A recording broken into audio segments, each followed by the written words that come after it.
Bonjour à tous. Aujourd'hui, je vous propose une vidéo capitale sur la résolution des équations de second degré. Cette vidéo aborde à la fois les équations incomplètes et complètes en vous expliquant pas à pas les différentes méthodes rapides pour les résoudre. Quand vous voyez une équation de second degré, des fois, il ne faut toujours pas penser à delta. Et vers la fin de la vidéo, je te fais une conclusion, je te fais un résumé que tu peux facilement retenir.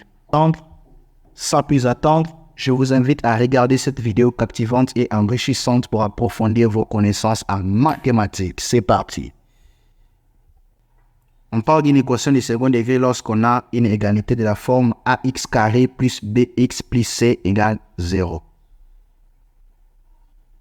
Donc vous avez un terme devant x carré qui est a, le terme qui est devant x c'est b, et le terme indépendant, nous l'appelons c. Et nous pouvons donner un exemple d'une équation de second degré. 2x carré plus 15x moins 8 égale 0. OK. Et dans cette équation, on peut facilement voir que a égale 2, le terme qui est devant x carré. B égale 15, c'est le terme qui est devant x. Et c, le terme indépendant, en d'autres termes, le terme qui n'a pas les x. Et ici, c égale moins 8. Nous prenons aussi le signe qui est devant 8, moins 8. Là, ça c'est la forme générale d'une équation de second degré. Mais dans la pratique comme ça, vous trouverez des équations de second degré qui n'ont pas tous ces coefficients-là. Vous pouvez trouver des équations qui manquent certains termes. Et là, ce sont des équations que nous appelons des équations incomplètes.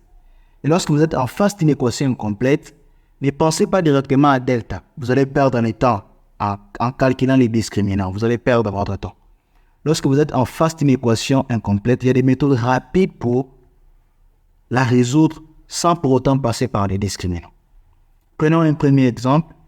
Nous avons 2x carré plus 15x égale 0. Dans cet exemple ici, c'est le terme indépendant qui n'est pas là. On peut dire que c égale 0. Le terme indépendant n'y est pas.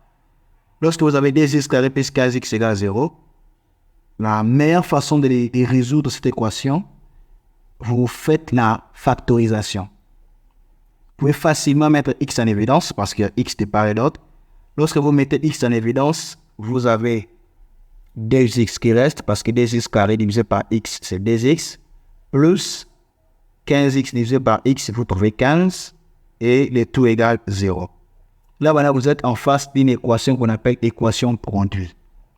X facteur de 2x plus 15 égale 0, ça implique que x égale 0, ou 2x plus 15 égale 0. La première équation est déjà résolue, x égale 0. Nous résolvons la deuxième, nous avons 2x égale 15 qui va de l'autre côté pour devenir moins 15. Quand un nombre change de membre, il change de signe. Et nous continuons la résolution. Bon, la première équation est déjà résolue, x égale 0, ou x égale 2 va de l'autre côté, mais 2 est aidé par la multiplication. De l'autre côté, il devient un dénominateur pour faire moins 15 sur 2. Donc, nous avons deux valeurs, 0 et moins 15 sur 2. Vous trouvez rapidement cette réponse sans pour autant calculer delta. OK. Un deuxième cas. Toujours dans ces lots des équations incomplètes. Nous avons maintenant 2x carré moins 8 égale 0. Cette fois-ci, c'est le terme en x qui n'est pas là. Donc, b égale 0. Quand vous êtes en face d'une équation pareille, vous la résolvez comme une équation du premier degré. Simplement. Vous gardez les termes en x au premier membre et les termes indépendants, vous les placez de l'autre côté. Nous avons 2x carré égale moins 8 qui va de l'autre côté pour devenir 8. Et nous avons x carré égale 8 divisé par 2. OK. Nous avons x carré égale 8 divisé par 2 nous donne 4. Et lorsque x carré égale 4, pour avoir x, pour enlever les carrés, nous utilisons l'opération réciproque. La réciproque de l'exponentiation du carré, c'est la racine carrée. Le contraire, c'est la racine carrée. Nous introduisons la racine pour enlever les carrés. X égale racine carrée de 4, mais tout en mettant plus ou moins. X égale plus ou moins 2. Cela veut dire que x égale moins 2 ou x égale 2. Là également, nous trouvons deux valeurs, x1 et x2, moins 2 et 2, sans pour autant passer par delta. et rapidement nous trouvons la réponse. Bon, je voudrais aussi signaler un cas ici, toujours lorsque b est égal à 0, lorsque vous avez une équation complète qui n'a pas de terme en x.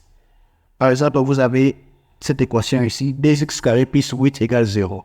Bon, je joue simplement avec les termes, je change seulement les moins en mettant plus au milieu. L'exercice précédent, c'était 2x carré moins 8 égale 0. Celui-ci, nous prenons 2x carré plus 8 égale 0. Nous résolvons 2x carré égale 8 qui va de l'autre côté pour devenir moins 8. Et nous avons x carré égale moins 8 divisé par 2.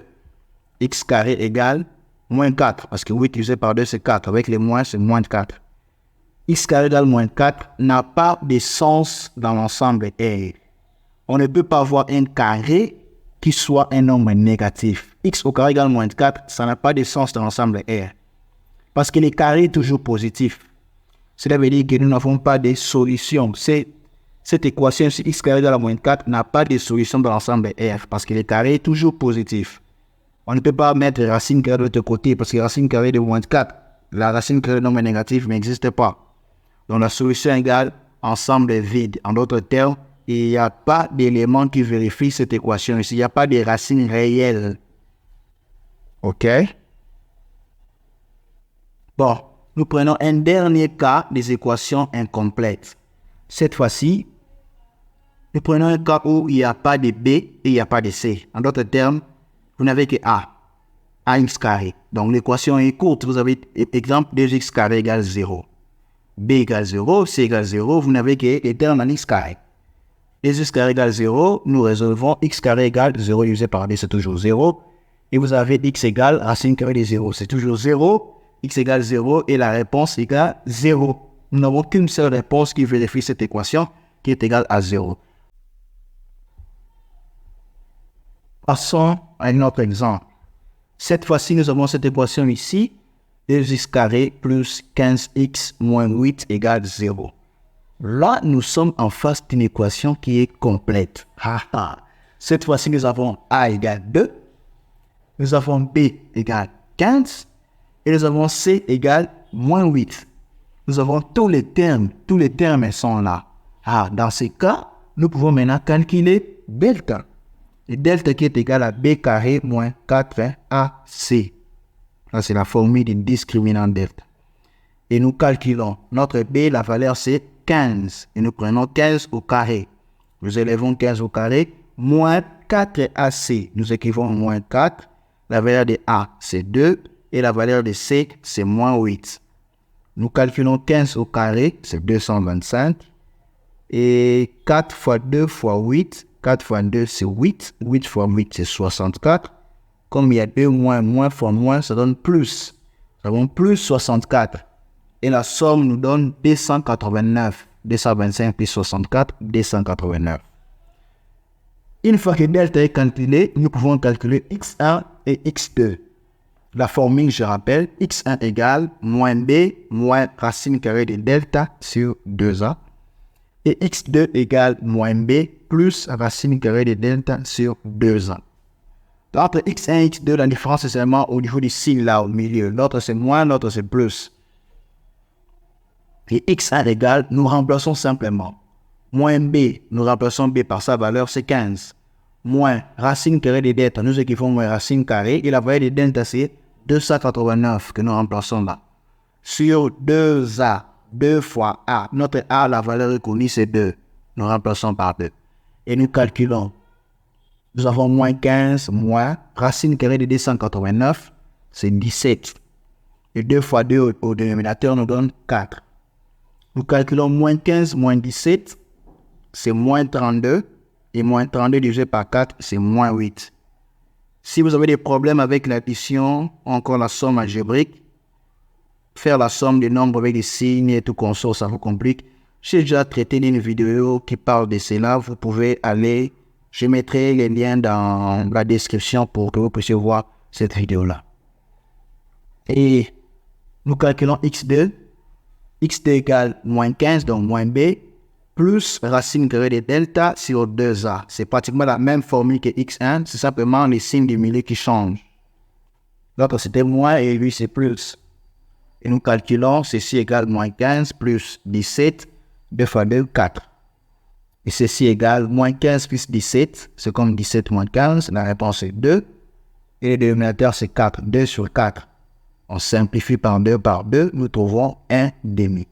Donc la solution ici égale moins 8 et 1 demi. Nous pouvons faire un autre exercice pour que nous puissions mieux comprendre. Nous avons x carré moins 6x plus 9 égale 0.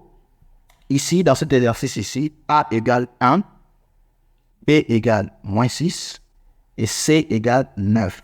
Nous calculons delta qui est égal à b carré moins 4ac. Nous remplaçons par les valeurs b égale moins 6 que nous élevons au carré, moins 4 fois a qui est égal à 1 fois c qui est égal à 9. Moins 6 au carré, moins au carré c'est toujours plus. 6 au carré nous donne 36 parce que 6 fois 6 c'est 36. Et moins 4 fois 1 fois 9. 4 fois 1 c'est 4 fois 9, 36. 36 moins 36, nous trouvons 0. Delta égale 0. x1, la formule c'est moins b moins racine carrée de delta sur 2a. Et x2 égale moins b plus racine carrée de delta sur 2a. Nous calculons x1. 6 moins racine carrée de delta. Delta, la valeur, c'est 0. Sur 2a, a c'est 1. Notre b, c'était 6. Et ceci égale 6 moins racine carrée de 0, c'est 0 toujours. Divisé par 2 fois a, c'est 2. 6 moins 0, c'est 6. Divisé par 2, la réponse est 3. Et nous calculons x2, même formule avec x1. La différence simplement au niveau du signe du milieu là. Nous avons 6 plus racine carrée de 0 sur 2a. 2 fois a, 2 fois 1. Égale 6 plus racine carrée de 0. C'est 0 divisé par 2. 6 plus 0, c'est 6. Divisé par 2, nous trouvons également 3. Ici, nous pouvons retenir que x1 et xb sont égaux. Nous trouvons la même valeur, donc la solution égale 3. On ne peut pas écrire 3 deux fois. Dans un ensemble, on écrit un nombre, un élément qu'une seule fois. La réponse est 3. C'est la raison pour laquelle on l'appelle racine double. Parce que ce soit x1, que ce soit x2, c'est toujours la même réponse. Et un dernier cas, nous pouvons aller pour un dernier cas. Le dernier cas, nous avons x carré plus x plus 1 égale 0. Ici, nous avons a égale 1. Nous avons b aussi égale 1. Et nous avons c aussi qui est égal à 1. Nous pouvons calculer delta. Delta qui est égal à b carré moins 4ac. Nous remplaçons b par 1. 1 au carré moins 4 fois 1 parce que a et c sont toujours égales à 1. Et ceci égale 1 au carré, c'est 1. 4 fois 1, c'est 4. Avec le signe moins, c'est moins 4. 1 moins 4, la réponse nous donne moins 3. Nous avons delta qui est un nombre négatif. Delta est inférieur à 0. Dans ces cas, lorsque vous trouvez delta est inférieur à 0, il n'y a pas de réponse. Il n'y a pas de valeur qui vérifie cette équation dans R. Il n'y a pas de racine réelle. La solution est égale à l'ensemble des vides. Pourquoi? Parce que lorsque vous allez calculer x1, il y a la formule, vous aurez besoin de faire racine carrée de delta. Dans cette formule-là de x1 et de xb. Or, la racine carrée de nombre négatif n'existe pas. Vous n'aurez pas de réponse. De réponse égale l'ensemble vide. OK. Nous pouvons maintenant résumer tout ce que nous avons appris aujourd'hui par ces exercices. Lorsque nous sommes en face d'une équation du second degré, on regarde si l'équation est complète ou elle est incomplète. Si elle est incomplète, on la résout comme une équation du premier degré. On passe à la factorisation ou la résolution simple d'une équation du second degré, du premier degré. Mais lorsque l'équation est complète, là maintenant, on calcule delta. On calcule delta. Si delta te donne un nombre négatif, il n'y a pas de réponse. C'est l'ensemble des vides. Si delta est un nombre positif, il est supérieur à 0, alors tu auras deux racines qui vont vérifier cette équation, des racines réelles. Si par contre tu trouves delta qui est égal à 0, là tu auras une seule réponse. En d'autres termes, tes deux racines sont confondues. Tu auras une racine qui sera double, c'est comme ça qu'on dit, une racine double. Donc tu n'auras qu'une seule réponse. Bon, je te laisse un exercice pour que tu puisses t'exercer. Dis-moi dans les commentaires quelle est la solution pour cette équation. X carré moins 7x plus 12 égale 0. Merci. Je te laisse une vidéo où je résolus une équation de second degré, une équation complète, mais sans pour autant passer par delta. Tu vas voir cette équation. Merci.